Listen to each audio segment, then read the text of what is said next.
Let's start our session 6 today. Today I'm going to talk about prosumer community groups in smart grid. Most of what I talk today in this presentation is the work done by my PhD student in the past. Her name is Dinusha. You can see her photo at the top. She was a very bright and a very talented student, and an example of offline collaboration. So I started to work with her when she was a BTech student in Sri Lanka. So I had not met her in person when I started collaborating. She sent me an email saying that she has an interest in pursuing her PhD, and I thought, okay, let me try to see how capable she is. And I gave her a few projects to do. Basically the project that was related to some MATLAB coding for one of my current PhD students at that time. So the other student, he had designed some algorithms which he was in the process of testing. So I thought, let her do the programming so I can see whether she is capable of programming or not. And yeah, we gave her the program pseudocode, and she implemented it in MATLAB, sent us back with the results. So that was in a matter of 2 weeks or so. And since then we started to work with her remotely, and I was able to publish, I think before she even landed in Perth, probably 5 or 6 papers. And after looking at her performance, I actually took her to Perth not on a PhD but on a work experience program, where she came and worked with me for 6 months. And in that time continued assisting my other PhD students there, working with me as a research assistant, and continued her publication process in that time frame. And when when her research assistantship was about to finish, I was able to secure a special scholarship for her, where it was not a competitive scholarship. I just had to say the scholarship should be given to her, and she got it. And the reason for that was her research background, how much publications she did, and her quality of work. So this was mostly the work we did together when she started her PhD. You'll see some of the references. She had 25 publications in her PhD. Yeah, that is excluding those that we did before she started. So overall, probably every 2 months or so, she would publish something or put something for review. And I actually did not have to monitor her progress or force her. I just gave her some ideas, some suggestions on what to do. She came up with some first draft of papers. I gave some feedback, and we just continued that. And you'll be surprised to know that one of her papers is accepted in IEEE transactions on industrial informatics. Here you can see the one listed at the very top. When it was accepted, the impact factor for that journal was 8.7. That was the highest impact factor in any IEEE transactions ever. So it is a matter of prestige for a student, as a PhD student, to have such a good performance, good acceptance into such journals. And this is just the start, and then there are many other papers that she has published. If you search her name in Google Scholar, you will see a complete list of her papers. So this just goes to show what kind of output you can expect if you are in a PhD, and if you put your time and effort properly in doing your PhD. So most of the work has been published in journals. There are some conferences as well. She attended and presented her work, purely focusing on one core aspect, and that was prosumer community groups. So I'm going to talk about that. This presentation is going to be quite research focused. I will go through the 4 different contributions that she made during her PhD. But before that, I will explain what the concept of prosumer community groups is, and have a break after that, and then we'll do the 4 contributions from her thesis. So you can get an idea of what style a PhD can be. So PhD does not necessarily always have to be one project, it can be a group of several different contributions, and in this case it was the overall overarching framework, and there were 4 components that she completed in her PhD, and there are some future work that can be continued by somebody else. So that is the outline for the first part, and that's the outline for the second part of the presentation. So I'll start off with the concept of prosumer focused paradigm for energy sharing marketplace. So prosumer is producer plus a consumer. So in the context of smart grids, we refer anyone, any entity, either it be a residential customer, a commercial, industrial, whoever is producing as well as consuming electricity, they are called as prosumers. So producers plus consumers is equal to prosumers. So within the context of prosumers, we have a market operator at the very top that manages this group, and underneath we have residential prosumers, commercial generators, retailers, utility services, DSOs, and so on. So whatever we discussed so far in the context of smart grids, all those concepts are there, but what is the difference between a traditional individual participant participating in the grid versus the same done via a group?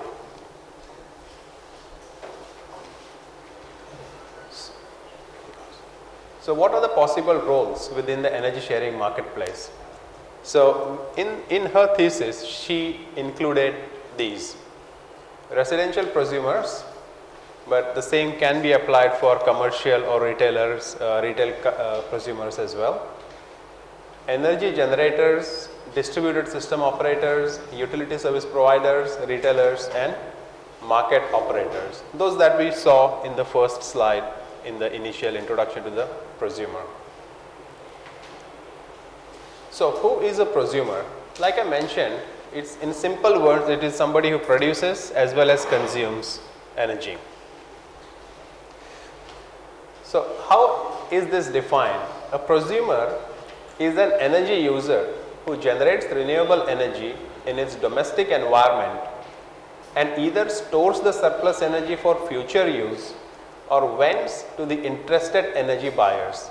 So that is how Dinusha defined a prosumer. So that was her definition of the term prosumer, and that was also one of the contributions. So even defining a concept can be a part of a PhD, one of the initial parts of a PhD. If you introduce a new concept within the field or within the sector, people want to know how you define that, what does it mean.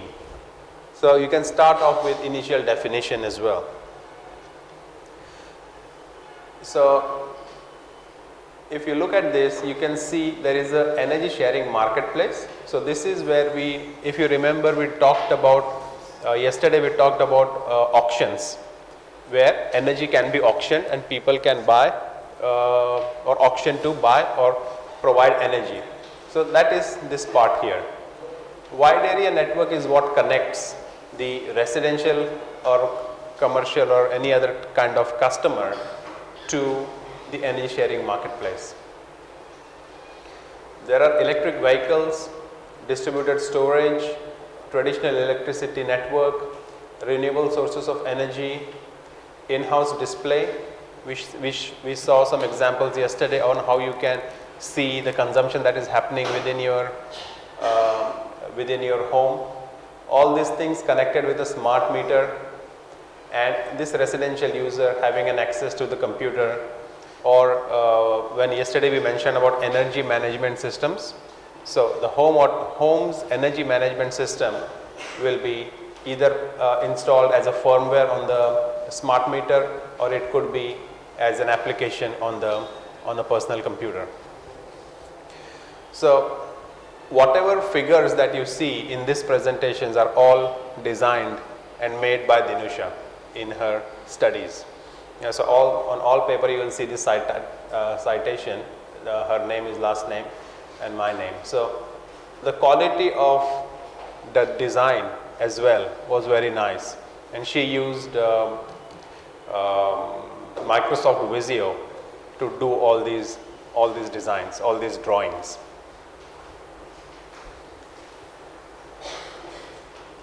As a prosumer, there are 3 different ways in which you can share your energy. So Dinusha's research primarily has been on energy sharing. So you generate energy, and how do you share it with others? So there are 3 ways in which that can be done. One is you can do it as an individual entity. So you generate, you feed it to the grid, and grid gives you whatever per kilowatt, whatever is the fixed rate or price that has been determined, that is what you get back. You could join a grid, you could be part of a virtual power plant or a microgrid, so that the microgrid or the virtual power plant then interacts with the main grid. Yeah, so rather than one individual, now you are going there as part of a microgrid. And the third option, which is what she proposed in her thesis, was called as the prosumer community group, which is a virtual interconnection between prosumers and the grid. So that is the third way. And the prosumer how the prosumer community groups are formed. How do you select members to be part of the group? How do you rank the members? How do you decide how much money they should get for their contribution?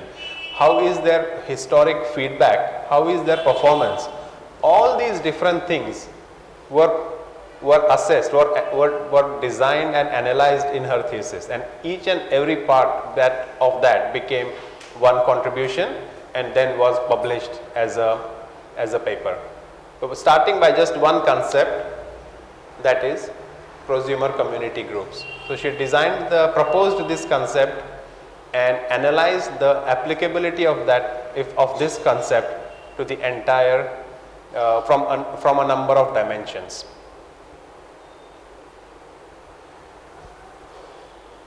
So this is an example of how an individual entity participates. So this is a traditional smart grid that we have discussed so far in this course, where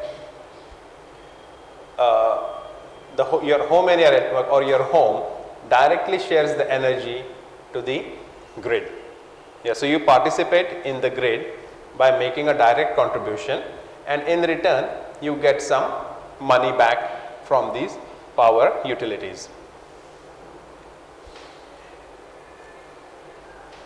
So what are the features of this kind of an approach? Here, individuals generate and share energy in the energy market. There is a direct connection between the prosumers and the utility grid. Energy sharing decisions are made based upon the corresponding individual perceptions. So it is up to the residential end user to decide how they want to share their energy and what is it that they will get in return for that sharing. What is the motivation to be part of this kind of an approach? It gives them a independent decision making power, so they can decide whether they want to participate or not. So it is not part of a group. You can, if you want, you can. If you don't want, there is no obligation or there is no compulsion for you to do this. However, what is the limitation of this approach? Small climate dependent energy generation capacities result in inefficiency and unreliability. So if it's only one person or one residential unit deciding, working on its own, there may be a possibility that due to climatic variations, there may not be sufficient energy that is generated. So, from the grid's point of view, it is not a very reliable prosumer. Although it is a prosumer, but the grid cannot guarantee how much energy it will get. As an individual entity, you do not produce enough energy. So, you do not have any real bargaining power and will therefore have to settle for a low price per kilowatt. So, this is coming from an economic perspective.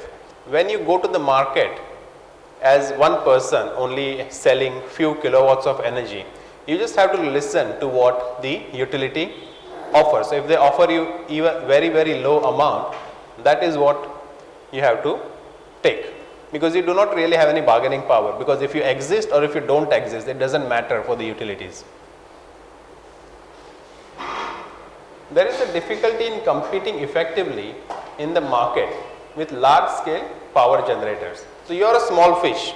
If you go individually, basically you are a small fish and nobody really matters whether how much contribution you make to the grid, because it is very marginal compared to some of the big generators.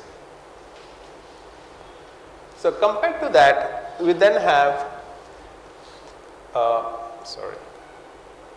virtual power plant or a microgrid. So, here we have a group of houses connected, forming either a microgrid or a virtual power plant depending upon the scale or the size of this network, and they together through the energy market, energy sharing marketplace, they go there as a group, as a little bit bigger, rather than one individual, you go there as more than one people.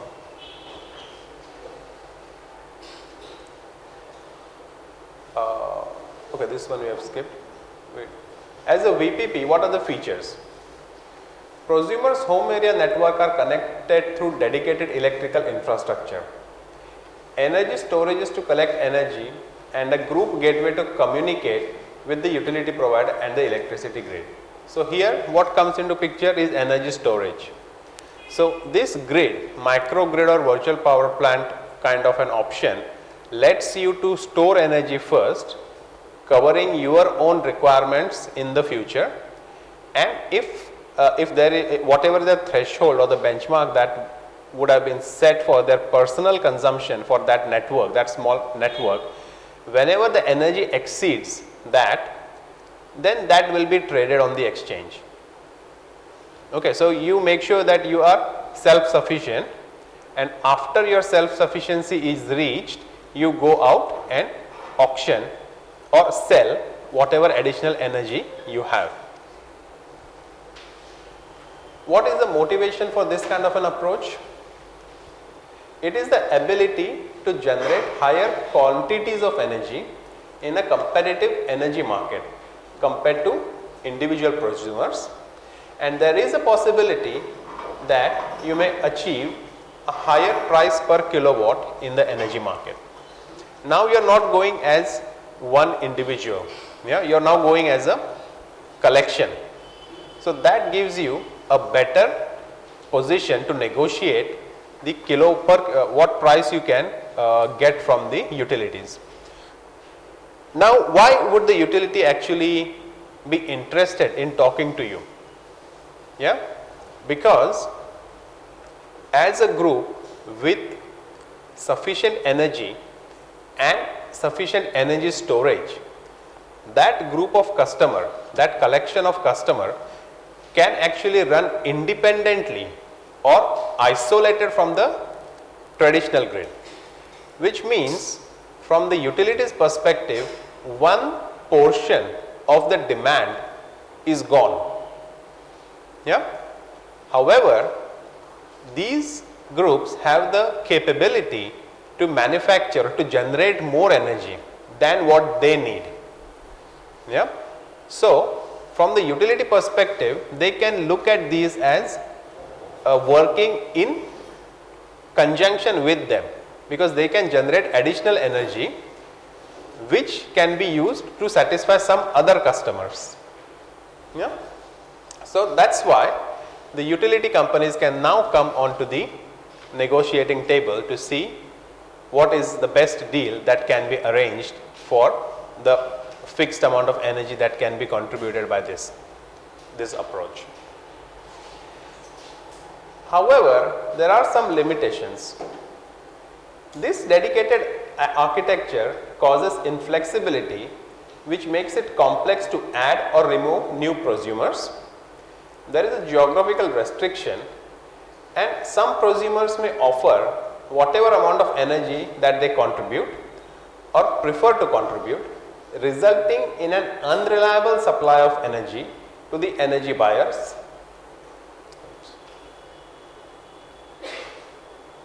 In the long term. So the third limitation is probably the most important. Why?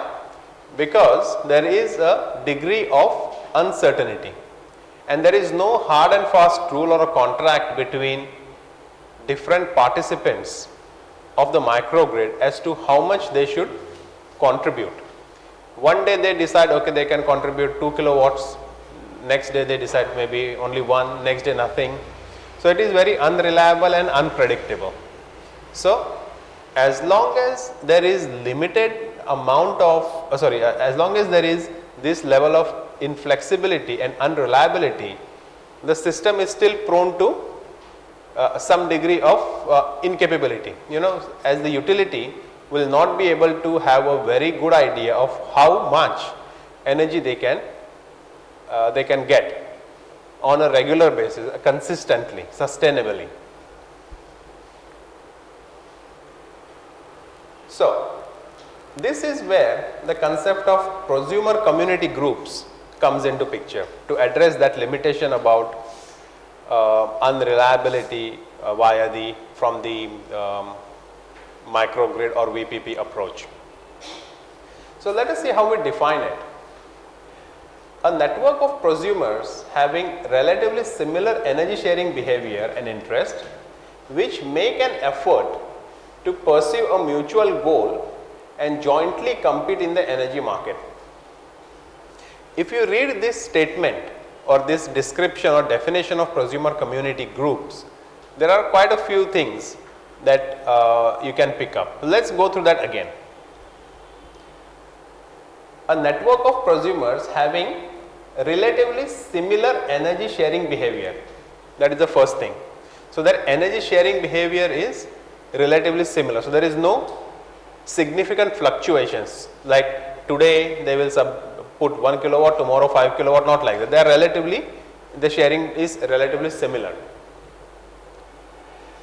They make an effort to pursue a mutual goal. Yeah. So they are trying to work together rather than just a random collection of prosumers in the case of microgrids or VPP. This is much more structured, and they have one goal that they want to achieve. And they jointly compete in the marketplace. So their goal is designed in a way that they can compete with each other to get the maximum benefit through their participation. And these will be some of the contributions within in her thesis.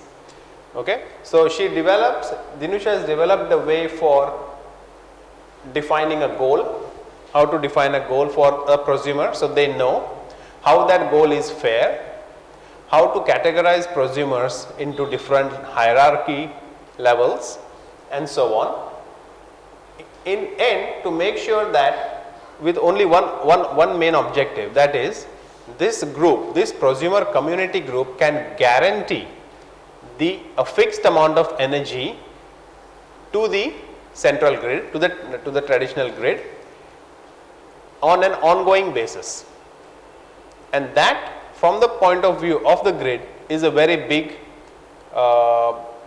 contribution, because it relieves their load.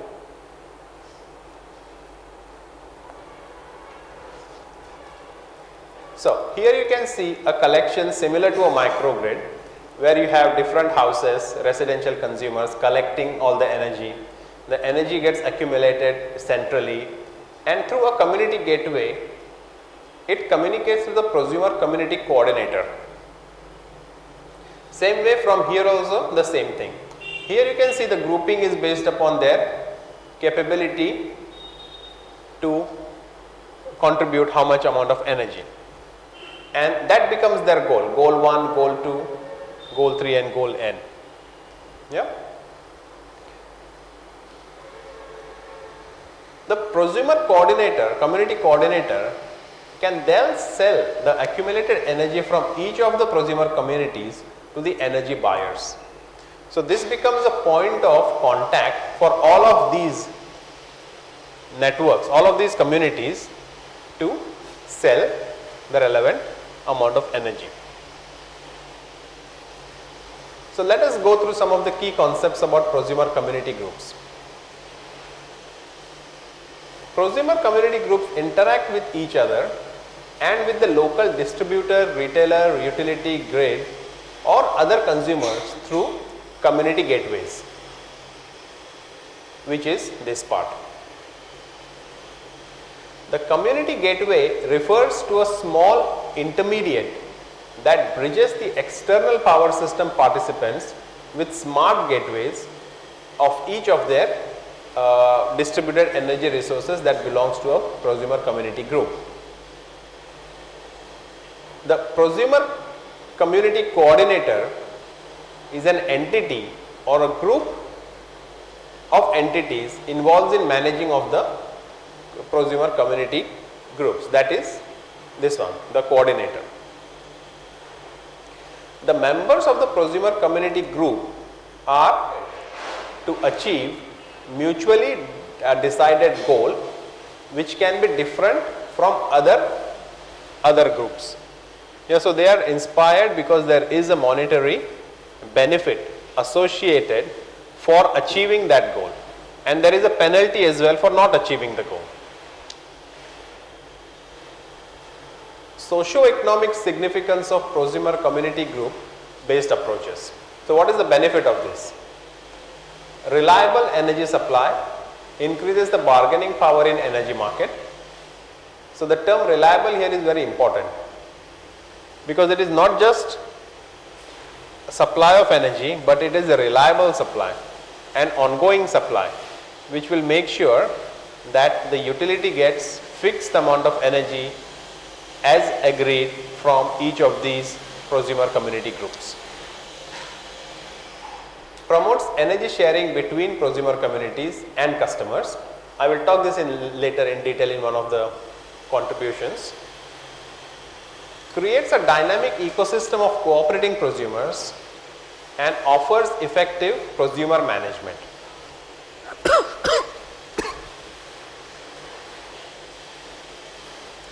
So when we started looking at researching in this area, there were three broad categories of literature that we studied. Existing literature on prosumer community based approaches, general smart grid projects and how they can be adopted for prosumer communities, and online virtual communities and how they could be adopted to prosumer communities. So one thing that we studied very early on is we compared how the prosumer network is similar to a social network, and what can we learn from social networks like Facebook or Twitter or any other social platform on how to build up this network. Because one of the first challenge in prosumer community groups is to ensure that we form the community. Yeah. So we had to study how communities are formed. What is it that are the driving factors that result in a community being successful or not. So we looked into that. We also wrote a paper comparing how communities grow in virtual, like online, versus how it can or what can be done in the context of prosumers. and we did some parallels, a comparative study, and then which was then used in the methods that we proposed in the thesis.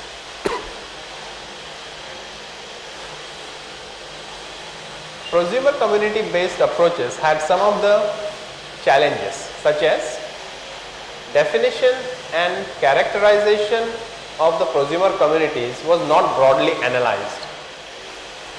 There was a lack of goal-oriented nature in prosumer communities. So there were prosumer communities as well when we started researching, but these are some of the things that were missing from that.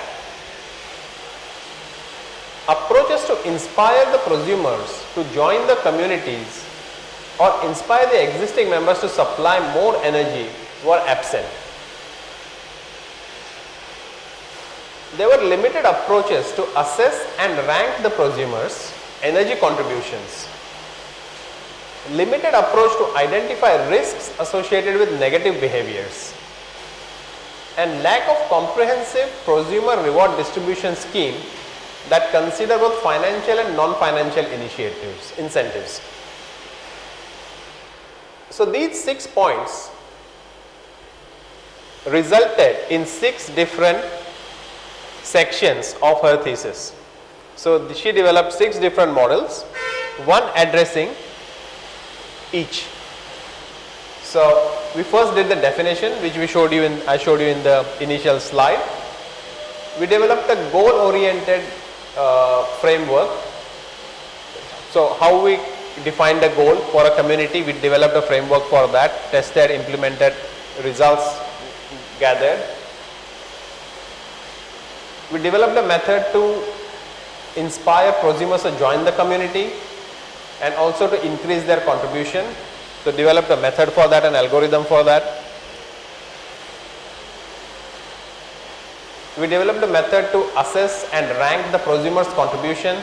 So not only did we make them, inspire them to join and share more energy, but also developed the method to rank their contribution, and so on. So all these things I will go through later on. From the smart grid perspective, some of the challenges were prosumer community groups involved with virtual connection among the prosumers, whereas existing VPPs and microgrids have dedicated technical infrastructure. They do not address the inherent features of the prosumer community groups such as goal-oriented nature, homogeneity, and so on.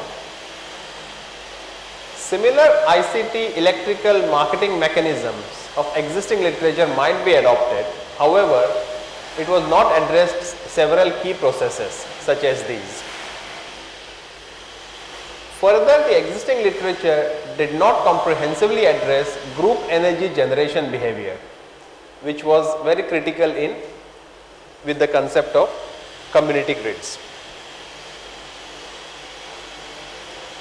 Similarly, the limitations that we assessed from studying the online virtual networks and comparing it with prosumer networks, we identified these things.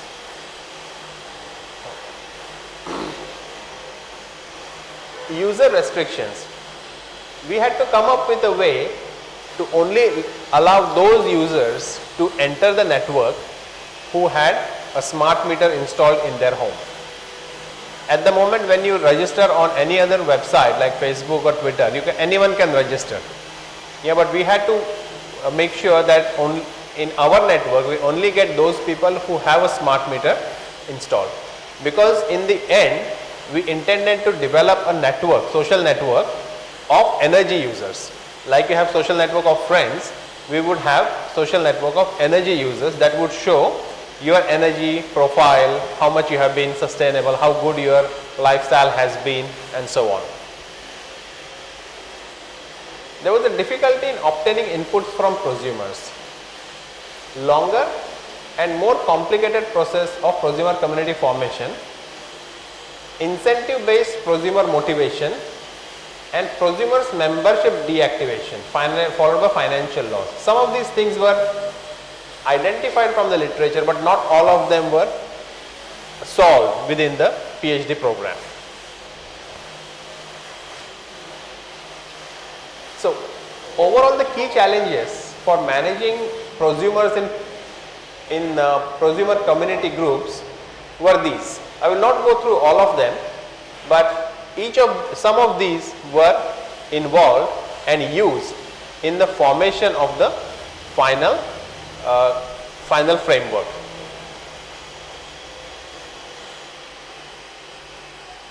So, based upon the literature review that was conducted, these 4 frameworks were proposed in her thesis. So, the first one was prosumer community group definition and characterization framework. Next was prosumer recruitment framework. Third was goal management and mutual goal definition. And the last was prosumer assessment and ranking. So, these were 4 chapters in her thesis and probably numerous papers which resulted from this work. So, let us look at the first one. So, what are we trying to do in this one is we want to define what it means by prosumer community group in the context of research that we are doing, and what are the characteristics of that group. So, that was the first first contribution. Once this definition was done, we had to develop a method to recruit or to get prosumers to join this community. So, that was the second. How do we find out who to include in the group and who to exclude? We had to find some way to filter out these people, these prosumers. Once the recruitment was done, the next job was to define a goal. So, as part of the network, what is your goal? What are you required to do to be a part of this prosumer community? Because it is a privilege to be part of this group, and to maintain that privilege we have to be very selective on who we let to come in this network and who we exclude. So, we had to come up with some method of defining that, and we had to define a mutual goal definition framework as well. So, we define a goal broadly for the individual prosumer, but also a mutual goal which the whole team collectively has to aim for and to generate. Once this was done, the next thing was to assess the quality, assess their participation. Did they do what they said they would do? And if they did, then what we were going to do. And the next part was the ranking framework. So, if they did good, we ranked them into 3 or 4 categories, like gold consumer, silver level, bronze level, like your frequent flyer points that you get. You get different status for different levels. So, we developed a method for that kind of categorization as well. So, let us look at the first one, which is the definition and characterization framework. So, here we have a database of different work is prosumers hourly energy profile. How much energy are they generating and how much are they consuming? That profile. So, basically we can work out how much energy they can share. So, that is the input. This is the framework for group definition and characterization. The details of how this works is here. Once it goes through this process, we generate prosumer community group pre-qualification criteria. So, we generate that pre-qualification criteria, and if those that they meet this criteria, they are categorized in a group, in a community. Different people will have different outputs, and accordingly they will be put in different groups. So how does this thing? So let's look into the details, what is happening inside here. So we have a prosumer community coordinator that captures producers' energy profiles or prosumers' energy profiles. These are processed. Then we remove any non-suitable prosumers from this group. We then form the prosumer community groups. We do the characterization and then we generate the pre-qualification criteria for each group. So there are two jobs. One, first we have to create a group and then we have to put the people in that group. So those are the two things that come out of this framework. So for achieving this, the requirements were to access the historic energy profiles, determine the energy profiles favorable to form the prosumer groups, that is removal of outliers, create these groups based on homogeneity of prosumer behaviors to avoid that fluctuation. So we are trying to find out groups that have similar contribution. Obtain feasible or manageable number of groups of communities and define the pre-qualification criteria for each of the communities. So the output of this is how many number of communities we will have and what is the criteria for becoming a member of that community. So this is actually the research approach, how we did this, how we solved that problem. So we had hourly energy sharing profiles, say for a winter day or for a summer day. The consumption pattern is shown using this graph. We did time series clustering and cluster classification tree to generate number of clusters. So each cluster represented one potential community group. We then designed k number of prosumer clusters. So there were k clusters that were resulted because of this classification. We then did outlier detection and removal. So L number of prosumer clusters resulted after removing the standalone groups. We optimized the prosumer clusters into feasible number of community groups and then we designed the pre-qualification criteria. I think Navanita and Bratati, I discussed with you the concept of design rationale and requirements. So here you can see design rationale 1, 2, 3, 4 and 5. And each of these design rationale addresses one of the requirements. So you have a requirement which originates from an issue. So there is a mapping between the research issue to a requirement, from a requirement to a design rationale, and all the design rationales combined together will generate a framework. So what is the outcome of this first framework? So prosumers' historic profiles are clustered into feasible groups that represent different climatic conditions. Effective pre-qualification criteria in terms of upper energy threshold and lower energy threshold for each prosumer groups are defined, because the characterization of the group depends upon what is the minimum that they have to contribute and what is the maximum that they can contribute. If their participation or contribution falls within that range, they are clustered in that group. If it changes, then they would be clustered in some other groups. This pre-qualification criteria defined for each group is then used for recruiting new prosumers. So this is the second framework, second contribution. So recruitment. Okay, so once we have the pre-qualification criteria, we can now advertise it and recruit prosumers to join the group. So this is the second framework, new prosumer recruitment framework. That is the process.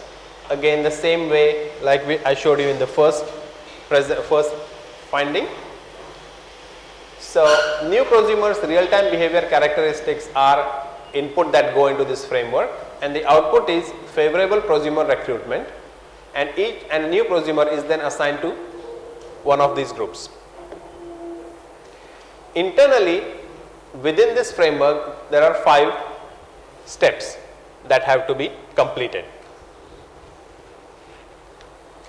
And what are these steps? We obtain prosumers real-time energy profiles and the prosumer community group that they prefer to join. So we want to know how much their historic behavior in the past, how much energy they have generated and how much they have consumed and how much they have shared. And we ask their preference because these groups are advertised. We ask their preference, do you have any preference to join a particular group? Yes or no? And if yes, then they advise us about that. We continuously monitor and evaluate the prosumer's behavior against the relevant pre-qualification criteria. So we don't directly put them into a group.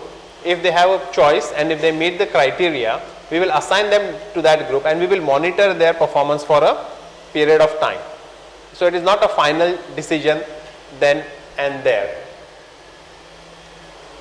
We determine whether they are stable or unstable, because we want to make sure that we only recruit stable prosumers.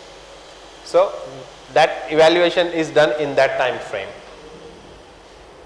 Recruit the stable prosumers to the most favorable group. So we look at their performance, they are stable, they have been consistently contributing sufficient energy, so they are okay. Re-evaluate the unstable non-compliance prosumers and alternate decisions to be made. So during the process, if 100 prosumers want to join a particular group, we analyze their participation and we realize that some of them are good, so we assign them to a group. Some of them are not good, they are not stable, so we have to decide what to do with them. Do we give them another chance or do we just let them say sorry, we can't accept you anymore? So that decision has to be made. So the requirements here are to determine an approach for prosumer evaluation, continuously monitor and evaluate prosumers real-time behavior, and determine stable prosumers before assigning them to fixed memberships. So again, you can see the relation between requirements and design rationale. So requirement 1 is addressed using design rationale 1, requirement 2 design rationale 2, requirement 3 design rationale 3. This is a very structured way of doing research, because you don't miss out on any requirement, because you have listed the requirements and against the list of those requirements you have chosen how you are going to solve that, address that requirement. So when you see the next slide here, when I look at design rationale 1, I know it is solving requirement 1 problem. Yeah.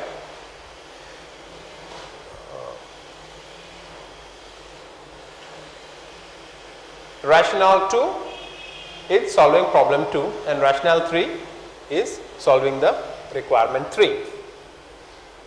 So within that, what is happening? Real-time energy profiles of registered prosumers and preferred groups act as an input.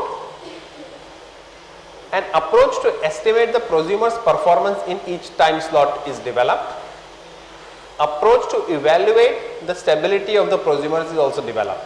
So these two are small contributions within the overall research framework, and these can be published as conference papers. Yeah, so we might have done that. I don't remember now whether what was that because of the total number of publications, but this could be this small algorithm could be one that could be published at a conference. This could be another one that could be published at a conference or a workshop, and so on. So within one framework you could have multiple publications that address one sub part of your research. So these then act as input. You have multiple time slots which result in a flexible prosumer community group assignment. This approach results in stable prosumers. This results also in unstable prosumers. We assign them, the stable prosumers get assigned to a fixed community group. Unstable prosumers are still under evaluation. So you still evaluate them, either give them another chance or ask them to that we cannot involve you in this community. So what I am trying to say here is you have to break down your problem into smaller manageable chunks, solve each individual problem at a time, solve, publish. That is probably the strategy we adopt, or I adopt, at least in my research. The benefit of that is we get our work continuously validated by external experts, rather than at the end of your thesis when you write everything and then submit it for evaluation and you get feedback from reviewers saying that whatever you have done is not acceptable as a PhD, you are in big trouble. Yeah, so as you continuously publish throughout your PhD while you are doing your work, you are constantly getting it validated from international experts, and that acts in your favor when you submit your thesis for examination. So if Dinusha's thesis was to go for examination with all her 25 publications attached to it, it is very daunting or difficult for the reviewer to say that all that is wrong. Because we have taken all care from the beginning to make sure that all the work has been up to international standards, it has been accepted in journals and conferences, and it has been peer reviewed. So that kind of thinking and that kind of mentality has to be ingrained at the very beginning of your PhD. So if you are going to start, or if you are already in your PhD, make sure that you do that. Don't restrict yourself to maybe 2 or 3 publications or as such. I mean, there is no limit up to what you can do. Okay, so outcome here is prosumers' real-time profiles are assessed over a period of time. Prosumers' success in meeting these criteria get them assigned to a particular group. The new prosumers in the recruitment are recruited to be part of the stable prosumer communities. The next goal is now based upon the outcome from the second goal. So what has happened in the second one? We have selected those prosumers who are going to be part of a group. So once they are part of the group, the next logical step is we have to assign them some objective. We have to give them a goal. Yeah, this is what is your goal. This is what you have to do to remain part of this community. Yeah, so that is the third logical step within her study. So multiple goals within the community-based energy sharing networks, goal 1, goal 2, goal n, become the inputs to this framework. These are then optimized overall, and you get mutually acceptable goals for a particular group. Yeah, so we set up the goals at the group level, and then these goals are then divided at the individual prosumer level. Yeah, so what is the benefit of this? Benefit is, from the utility's perspective, utility will know that okay, there are 5 or 10 different groups and their objective is this. Yeah, they are going to send me 100 kilowatts in a predefined time on a regular basis. So this is sort of a fixed generation and fixed and reliable generation that is happening over time. So once that requirement is set, then that requirement then drills down to individual members or residential consumers or residential or industrial, whoever it will be, to their goals. And at the very bottom, these are the ones who are going to see how they can optimize their generation and consumption patterns to meet that goal. Yes, if the whole group's goal is to achieve 100 kilowatts, there are 50 people within the group, so average becomes 2 kilowatt. So they have to keep contributing 2 kilowatts to that group for that group to be successful in meeting its targets. Yeah. So that is what is done in this framework. So we classify multiple conflicting goals within a community. We evaluate and prioritize the goals based on their importance. We compromise among the diverse goals to ensure their satisfactory level of attainment, and define and allocate tailored mutual goals for these communities. Rationale 1, 2, 3, 4 for requirements 1 to 4.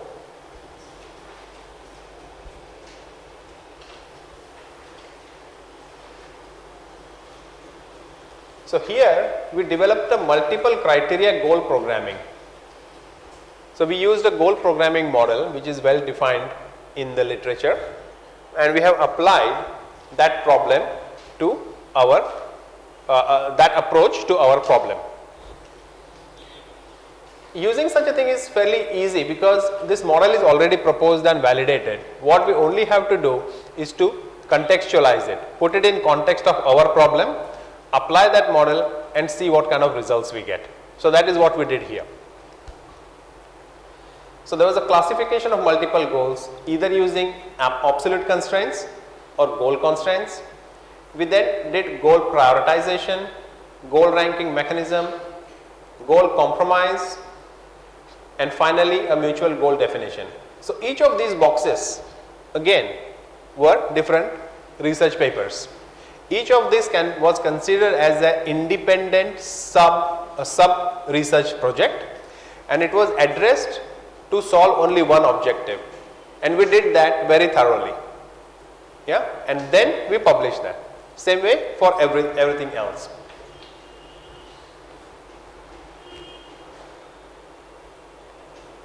The outcome was a compromise among the conflicting goals and an optimized goal solution under a varying amount of resources and priorities for the goals. The optimized overall goals of the community based energy sharing network were divided among the prosumer communities as mutual goals. So what we ended up doing within the community, the overall goal was split across different people in the community, and they have to attain that goal. But what happens if they were not able to achieve that goal? Yeah, so that was the next logical step within this study.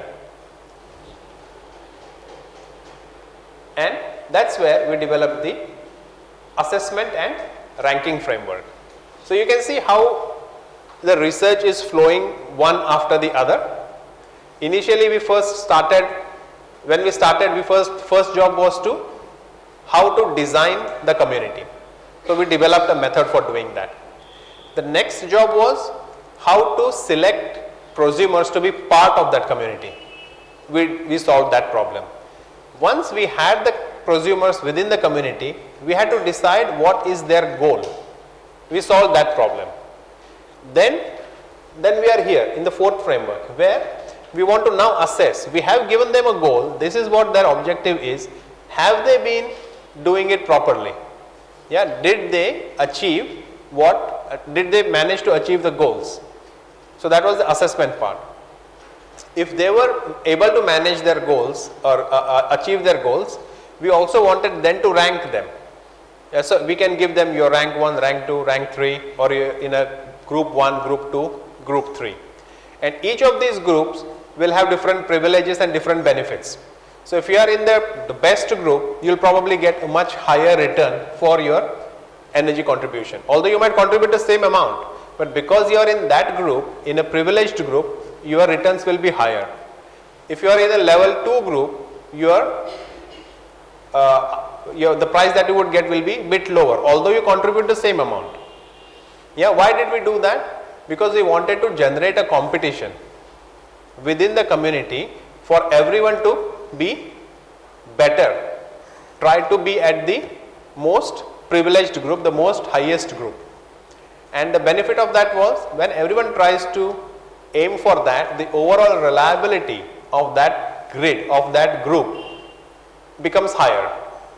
And once the reliability is higher, the whole community as a whole is in a much better bargaining position to bargain for a much better deal from the utility. So you can see how that logic flows from bottom up.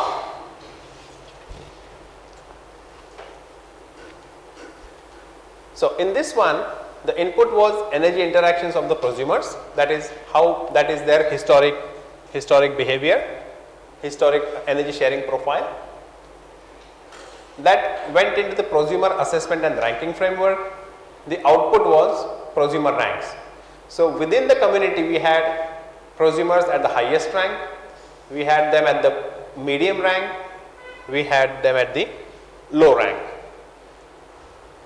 And you can see this arrow from here to here. What that shows is we always motivate the low level prosumers to try to improve, go to the next level. This level we always motivate them to go the up level, and they don't remain there forever. We continuously monitor their performance.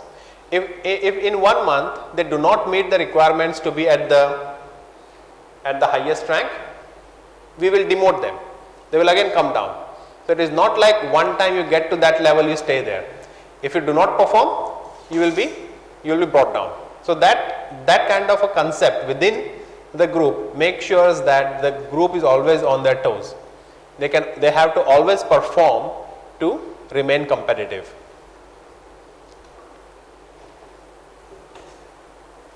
So 3 requirements here: define suitable assessment criteria to assess the members' energy interactions, assess the members' long-term and short-term sharing behaviors, and find the most influential subset of prosumers who enhance the long-term sustenance of the group. So these 3 resulted in 3 different contributions. Again probably 3 different papers, I don't remember now. So defining of the assessment criteria resulted in this: prioritization of assessment criteria, weights from the different ranks. Rationale 2, okay, so this here we used MCDM, multi-criteria decision making. So multi-criteria decision making is a decision making process, is a method very well studied in the literature. There are many different ways, many different techniques for multi-criteria decision making. So basically what is that? If you look at the term, if you break down the term, we have multiple criteria which we want to use to make a decision. That is what this model is. We are using multiple criteria to decide on something, to make a decision. So here what was the criteria? There were different types of criteria: the historic performance, the length that this member was in the group, and so on. So these different criteria we used to make that decision.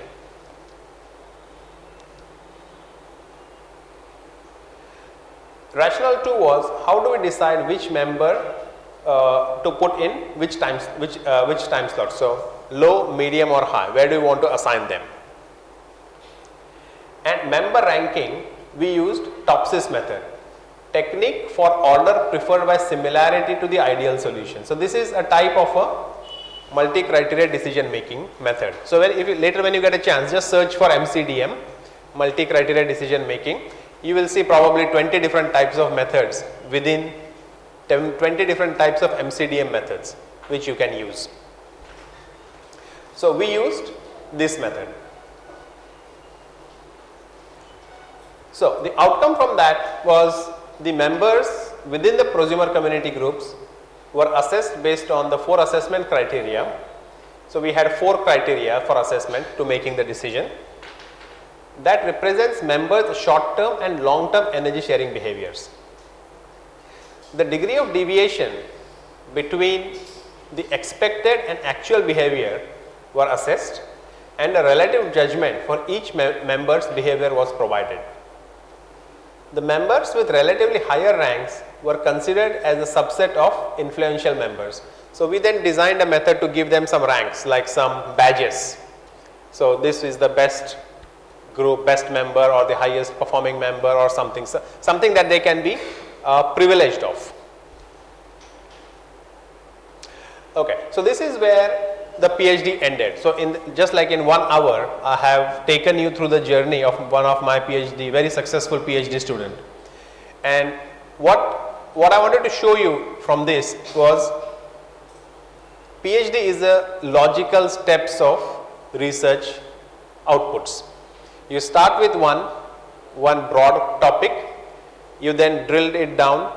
While you are studying it, you realize, okay, this has not been done, let me look into this. You solve that problem. You then move on to the next. You realize, okay, I have done this, but this can be further extended. Let me do that. Let me do that. So it becomes like a chain of small micro contributions, which overall become a part of a unified framework. So when we started doing this, we did not know that we are going to do so much. We only started with the definition of the prosumer groups. Yeah, we realized that, okay, we have done this one, now what should we do? Okay, we have done the next one, we have designed, we have selected the prosumers, now what should we do? And that kind of thinking led to this kind of a study. So after that, there are a lot of more research that can be done or that can be extended based upon where this ended. So there is currently one student, she is from South India, from Kerala. She is extending the work that Dinusha left. She is currently doing her master's by research, and then which is finishing now, and she will then continue her PhD. So in her case also, within the last 6 months probably we have drafted 3 or 4 papers based upon just extending this work on some of these different aspects. Okay, so yeah, I would like to conclude today's session with this. My objective was to go through this whole exercise because it is one of the key contributions that we have made in the field of smart grids, and also to show you the potential of a PhD. Yeah, so PhD is not, if you take it as something that you want to be very proud of, you can come up with quality of work like this. She was my 4th PhD student and the 2nd student to have received the Chancellor's recommendation for her PhD. My first student was Atif, Mr. Atif, Dr. Atif Sharif. First student to graduate and got the Chancellor's recommendation. So only few people within the university get that kind of an honor, because their work, when it comes assessed by the reviewers, they say no changes required except as it is. So when both the reviewers say the same thing, you get that award. Same thing happened with her. With all her changes, when we submitted the thesis, and we also attached all her 25 papers with that. So there was very difficult for the reviewer to point out anything that is probably could be a cause of concern, because we have taken at each and every step throughout her PhD enough external reviews on her work to make sure that the work is perfect. So she was the 2nd student, or my 4th PhD student, but the 2nd one to receive Chancellor's recommendation again. So what I want to say is, just you have to set your benchmarks quite high. You know, if I put you, give this student as a benchmark, you have to beat this, because that is now the benchmarks for my current PhD students. So they look at her and say, oh, how can I do something like this?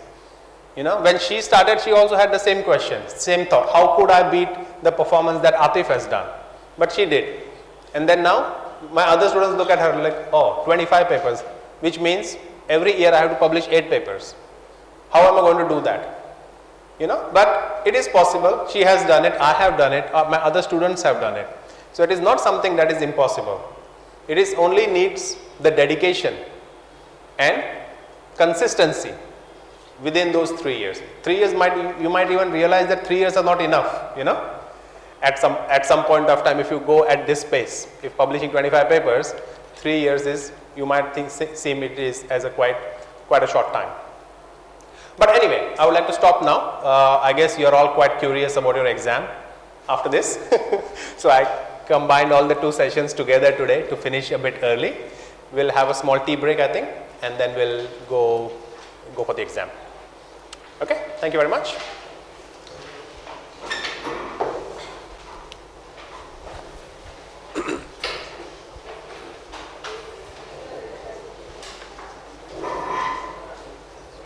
So I think what we can do is what is that?